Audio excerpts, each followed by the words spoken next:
সৈয়দ আজিজের বৈঠকখানা presents. আমি পাগলের মতো চিৎকার করে বললুম, গাড়ি থামাও, গাড়ি থামাও, জলদি জলদি গাড়ি থামাও, এই ড্রাইভার। নিয়মিত গল্প পাঠ ও কবিতা আবৃত্তি শোনার জন্য ইউটিউব চ্যানেলটি সাবস্ক্রাইব করুন, শেয়ার করুন এবং বেল আইকনটি চাপুন। চলুন তাহলে শোনা যাক আজকের গল্প হেমেন্দ্র কুমার রায়ের কঙ্কাল সারথি। গল্প পাঠ সৈয়দ আজিজ।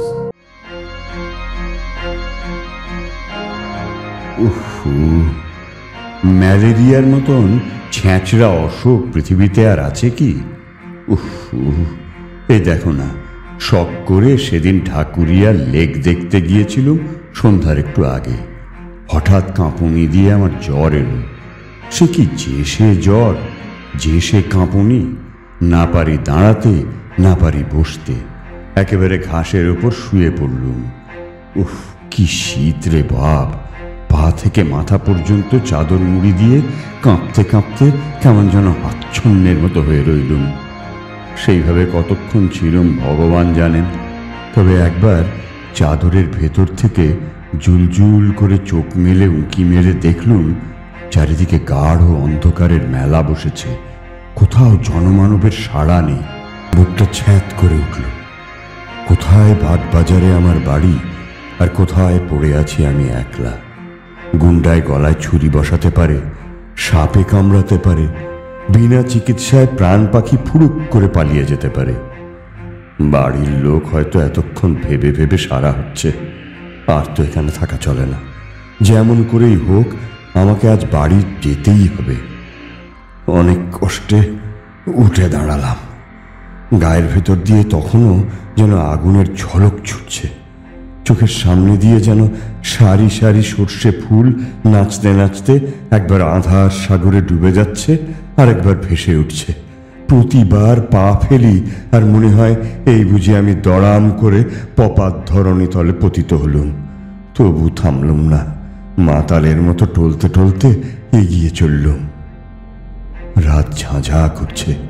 সেই রাত্রে আমি প্রথম বুঝতে পারলুম পৃথিবী কত বেশি স্তব্ধ হতে পারে। শহরের হট্টগোলে রাগ হয় বটে, কিন্তু এই স্তব্ধতাও সহ্য করা অসম্ভব। একটা ব্যাঙ কি একটা ঝিঝি পোকা কি একটা পাহারাওয়ালার নাক পর্যন্ত ডাকছে না। গাছের পাতায় বাতাসের একটু নিঃশ্বাস পর্যন্ত শোনা যাচ্ছে না। সারি সারি কোম্পানির আলোর থামগুলো নীরবে দাঁড়িয়ে জ্বলন্ত চক্ষে যেন থমথমে অন্ধকারকে নিরীক্ষণ করছে। তিমির তুলির প্রলেপ মাখানো গাছপালার ফাঁকে ফাঁকে বাড়ির পর বাড়ি দেখা যাচ্ছে বটে, কিন্তু তারাও যেন প্রেতপুরীর মতো নিস্তব্ধ। তাদের ভেতর থেকে একটা ঘুম ভাঙা খোকার কান্নার আওয়াজ পর্যন্ত জেগে উঠছে না। কে যেন আজ নিশুতির মন্ত্র পড়ে সমস্ত জগৎকে বোবা করে দিয়ে গেছে। জ্বরের ঘোরে চলছি তো চলছি। এই নিস্তব্ধ পল্লী ছেড়ে শহরের শব্দের রাজ্যে গিয়ে পড়বার জন্যে প্রাণ যেন আইঢাই করতে লাগলো। তবু এ পথ আর শেষ হতে চায় না। এ পথ যে আজও শেষ হবে না, কালও শেষ হবে না। আমাকে যেন কোনো এক অভিশপ্ত আত্মার মতো চলতে হবে অনন্তকাল ধরে। এক বেচারা ইহুদির গল্প পড়েছিল।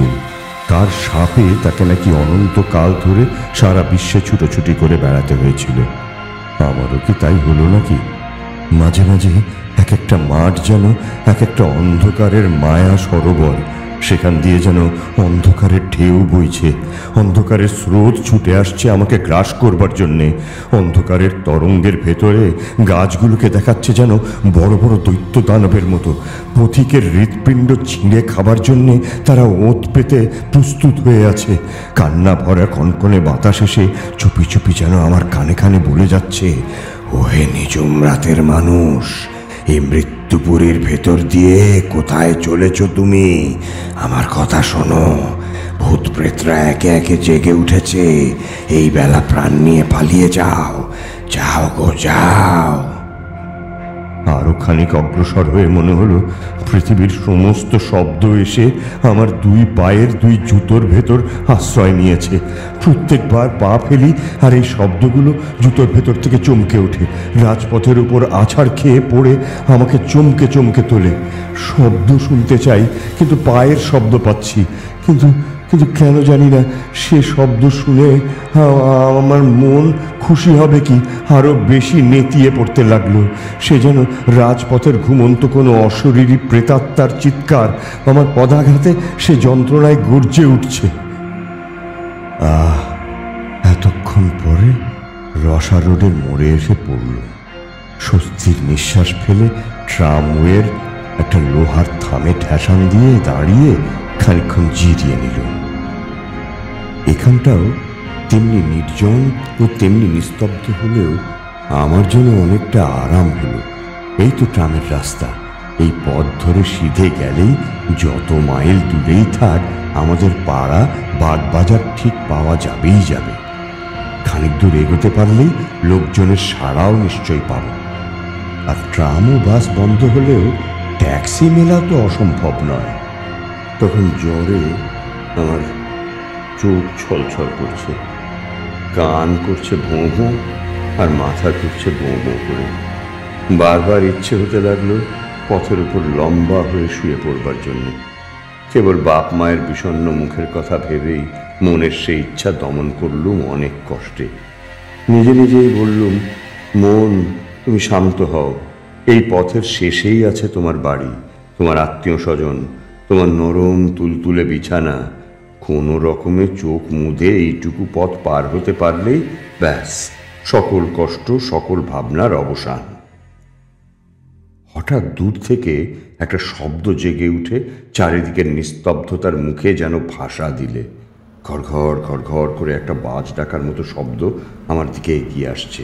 তারপরে শুনলুম ভেঁপুর আওয়াজ, ভোঁপ ভোঁপ ভোঁপ ভোঁপ। আহ্লাদে চাঙ্গা সোজা হয়ে দাঁড়িয়ে পথের দিকে তাকিয়ে রইলুম। তারপরে দেখা গেল নিচে দুটো আর উপরে একটা আলো। তিনটে আলো দেখেই বুঝলুম ট্যাক্সি নয়, বাস আসছে। তাহলে জ্বরের ধমকে আমি ভুল বুঝেছিলাম। বাস যখন চলছে তখন রাত বেশি হয়নি। কিন্তু আশ্চর্য, এরই মধ্যে এই অঞ্চলটা এমন ভয়ানক নিস্তব্ধ হয়ে পড়েছে। বাবা, আমার কলকাতার গোলমাল বেঁচে থাক, এই অঞ্চলে আবার ভদ্রলোক বাস করে। কিন্তু বাসের আলো এত বেশি জ্বলছে কেন? সামনে সারা পথে সে আগুনের ঢেউ বইয়ে ছুটে আসছে।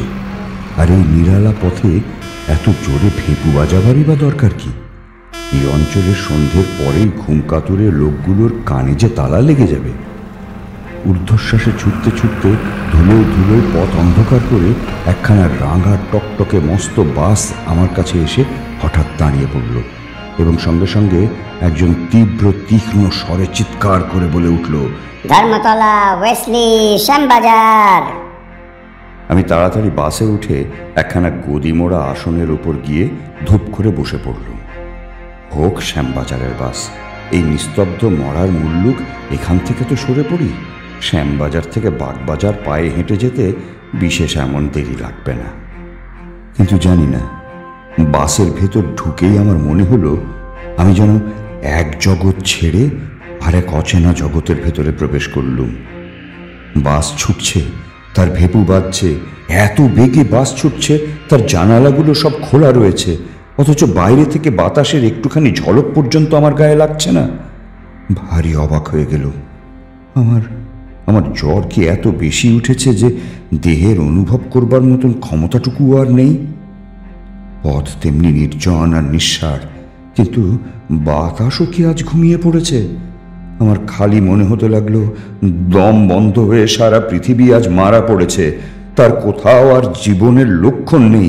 বেঁচে আছি খালি আমি আর ওই বাসের ড্রাইভার আর কন্ডাক্টর। আমরা তিনজন ছাড়া বাসের ভেতরে আর কোনো আরোহী ছিল না। থাকবেই বা কেন? এত রাতে কার ঘাড়ে ভূত চাপবে যে বাসে চড়ে বেড়াতে বেরুবে? বাসে ভেঁপু বাজছে, বাজছে আর বাজছে, কান যে ঝালাপালা হয়ে গেল। কন্ডাক্টরের দিকে ফিরে বিরক্ত স্বরে বললুম, ড্রাইভারকে বারণ করে দাও, পথে কোনো লোক নেই, গাড়িও নেই, তবু এত হর্ন বাজাচ্ছে কেন? লোকটা শিখ, মস্ত বড় লম্বা দেহ, মস্ত বড় দাড়ি। সে কালা আর বোবার মতো আমার পানে তাকিয়ে রইল। আমি আবার বললুম, শুনছো, হর্ন দিতে বারণ করো। তবু সে কোনো জবাব দিল না, ড্রাইভারকে হর্ন থামাতেও বলল না। লোকটা সত্যি সত্যি কালা ও বোবা নাকি? কিন্তু না, তাই বা হবে কি করে? এই খানিক আগেই তো সে ধর্মতলা, ওয়েসলি, শ্যামবাজার বলে চেঁচিয়ে পাড়ামাত করছিল। সে বোধহয় আমার কথার জবাব দিতে চায় না। এরা কি ভেবেছে কি? এদের ভেঁপুর আওয়াজে সারা শহরের ঘুম ভেঙে যাবে, আর তাহলেই সবাই বিছানা থেকে লাফিয়ে পড়ে এসে বাসে প্যাসেঞ্জার হয়ে বসবে। কিন্তু শহর জাগবার কোনো লক্ষণ প্রকাশ করলে না। পথের আশেপাশে লেডি কুকুরগুলো আরাম করে কুণ্ডুলি পাকিয়ে শুয়ে ঘুমোচ্ছিল। কিন্তু এই বাসের সাড়া পেয়েই তারা তাড়াতাড়ি উঠে ল্যাজ পেটের তলায় ঢুকিয়ে ছুটে পালাতে লাগলো মহাভয়ে, কিউ কিউ করে কাঁদতে কাঁদতে। আজকে বাইরের জীবের সাড়া পাওয়া যাচ্ছে কেবল ওই কুকুরগুলোর কাছ থেকে, কিন্তু তারাও দেখা দিয়েই অদৃশ্য হচ্ছে।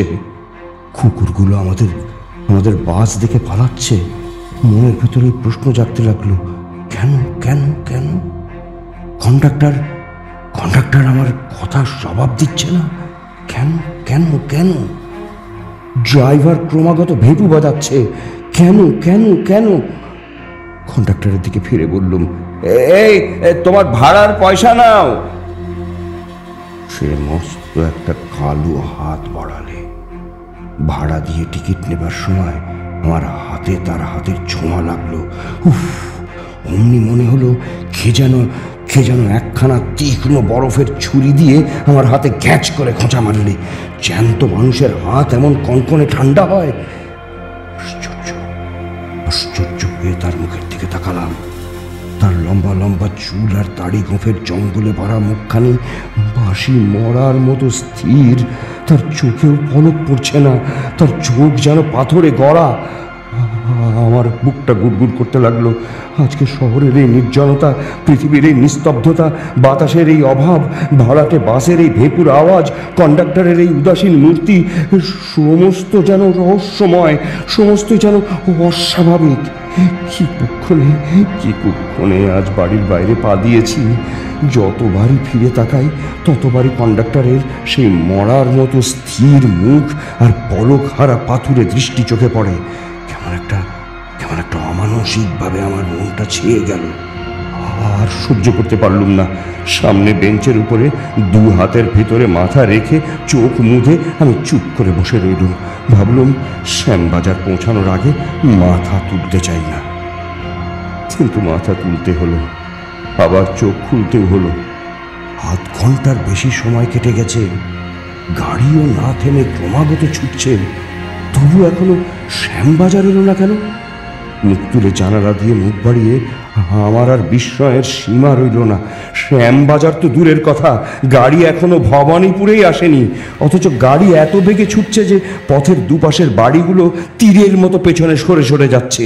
এও কি সম্ভব? হতভম্বের মতো মুখ ফিরিয়েই দেখি গাড়ির ভেতরে 10-12 জন লোক বসে রয়েছে। নিজের চোখকেও আমি বিশ্বাস করতে পারলুম না। আমি হলপ করে বলতে পারি এতক্ষণের ভেতর গাড়ি একবারও থামেনি। তবু কোত্থেকে এরা এলো? এরা কখন গাড়িতে উঠলো?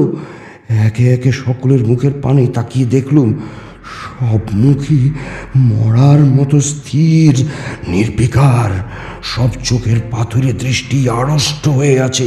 কে যেন শ্মশান থেকে কয়েকটা মৃতদেহ তুলে নিয়ে এসে বেঞ্চের উপর সারি সারি বসিয়ে দিয়ে গেছে।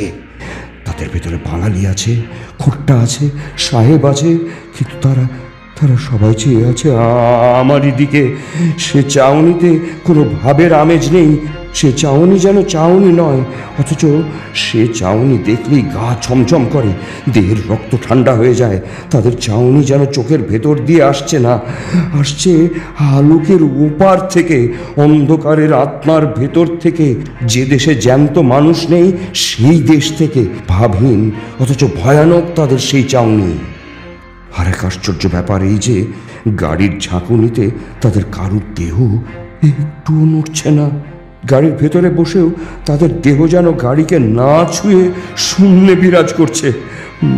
মনে হতে লাগলো আমার অজ্ঞাত সারে যেমন হঠাৎ তারা গাড়ির ভেতরে উড়ে এসে জুড়ে বসেছে, তেমনি হঠাৎ তারা আবার হাওয়ায় মিলিয়ে যেতে পারে আমারই অজান্তে। যেন তারা ছায়ার কায়াহীন অনুচর, দেখা দেয় ধরা দেয় না, তাদের দেখা যায় ধরা যায় না। আমার সভয় দৃষ্টি আবার পথের দিকে ফিরিয়ে নিল। গাড়ি তেমনি হিঁচকি তোলা আওয়াজের মতো ভেঁপুর শব্দ করতে করতে তীর বেগে ছুটছে, কিন্তু তখনও ভবানীপুর আসেনি। আমি শ্যামবাজার না সোজা জমালয়ের দিকে চলেছি। কি এক দুঃসহ অজানা টানে অস্থির হয়ে চোখ আবার গাড়ির ভেতরে ফেরালুম। ইতিমধ্যে লোকের সংখ্যা আরও বেড়েছে, তারাও স্থির নেত্রে আমার দিকে তাকিয়ে আছে। সমস্ত গাড়ির ভিতরে একটা বোটকা গন্ধ ভেসে বেড়াচ্ছে, যেন বাসি মরার গন্ধ। হাসপাতালের মরার ঘরে গিয়ে আমি একবার এইরকম গন্ধ পেয়েছিলুম। আমার সর্বাঙ্গে কাঁটা দিল, বুকের কাছটা শিউরে শিউরে উঠতে লাগলো। আমি কি জেগে আছি না স্বপ্ন দেখছি?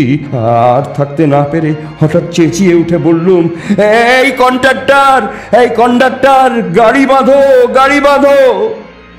কন্ডাক্টর কোনো সাড়া দিলে না, গাড়ি থামাবারও চেষ্টা করলেন না। আমি বললুম, কিন্তু কোনো ফল হলো না। রেগে দাঁড়িয়ে উঠে কন্ডাক্টরের দেহ ধরে আমি নাড়া দিতে গেলুম, কিন্তু তাকে ছুঁতেও পারলুম না। চোখের সামনে থেকে স্পষ্ট দেখতে পাচ্ছি, কিন্তু তাকে স্পর্শ করতে পারছি না। সে দেহ যেন হাওয়া দিয়ে তৈরি। হঠাৎ সব লোক একসঙ্গে অট্টহাস্য শুরু করে দিল।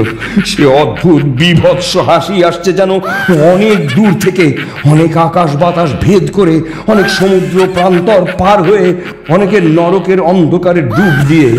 অথচ আওয়াজ এত স্পষ্ট, আমার কান যেন ফেটে যাবার মতো অবস্থা হলো। আমি পাগলের মতো চিৎকার করে বললুম, গাড়ি থামাও, গাড়ি থামাও, জলদি জলদি গাড়ি থামাও, এই ড্রাইভার। গাড়ি থামানোর ঘন্টার দড়ি ধরে ঘন ঘন টানতে লাগলুম। ড্রাইভার এতক্ষণ পরে আমার দিকে মুখ ফেরালো। সে মুখে এক তিলো মাংস নেই, সে মুখ সাদা ধবধবে হাড়ের মুখ। নাক চোখের জায়গায় তিনটে গর্ত, দুটো ঠোঁটের জায়গায় দুসারি দাঁত বেরিয়ে আছে। এতক্ষণ তবে পোশাক পরা কঙ্কালটাই গাড়ি চালিয়ে আসছে। গাড়ির ভেতরে অট্টহাসির আওয়াজ আরো বেড়ে উঠল। আর সইতে পারলুম না। সেই ভীষণ অট্টহাসির শব্দ শুনতে শুনতে আমি অজ্ঞান হয়ে গেলুম। জ্ঞান হলে দেখলুম নিজের ঘরের বিছানায় শুয়ে আছি। আমার চারপাশে বসে মা, বাবা, ভাই, বোনেরা। শুনলুম আমি নাকি রসা রোডের ফুটপাতের উপরে জ্বরের ঘোরে বেহুশ হয়ে শুয়েছিলুম। কালকের রাতের বিভীষিকার কথা সকলকে বললুম। বাবা বললেন, হ্যাঁ, ও সব বাজে কথা। জ্বরের ঝোঁকে লেকের ধার থেকে রসা রোড পর্যন্ত এসেই তুমি বেহুশ হয়ে পড়েছিলে, তারপর ওইসব খেয়াল দেখেছ। কিন্তু আমার মন বলতে লাগলো, না, আমি যা দেখেছি তা খেয়াল নয়।